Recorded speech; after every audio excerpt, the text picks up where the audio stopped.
Hello, దైవజనుడు దేవదాసయ్య గారు ఆయన ఎత్తిన రాగం ఓ సాతానా, ఆది తల్లి అయిన అవ్వమ్మ దగ్గరికి వెళ్ళి మోసవాక్యములు చెప్పి ఇలా చేశావే, రాతి గోడల వంటి సమాధిలో యేసయ్యను ఉంచావా, ఏవాయను నీ ప్రయత్నాలు ఏమయ్యాయి, నీ పనులేమయ్యాయి, నీ దురాత్మ శక్తులని కలిసి చేసింది ఏవాయనని దైవజనుడు దేవదాసయ్య గారు గొంతెత్తి ఆయన చరణం పాడారు.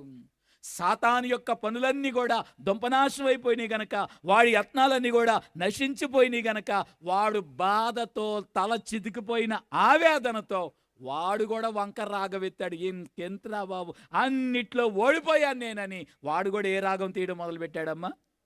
కూని రాగం తీయడం ప్రారంభించారంటే వంకరగా పాడేటువంటి గీతం అన్నమాట. అలాగ వంకరగా గొనుక్కుంటా బాధలో వేదనలో వచ్చి ఇలా జరిగిందేంట్రా అనుకొని సాతాను కూడా ఈ యొక్క కూని రాగం తీయడం ప్రారంభించాడు. మతాధికారుల దగ్గరికి పరిగెట్టుకుని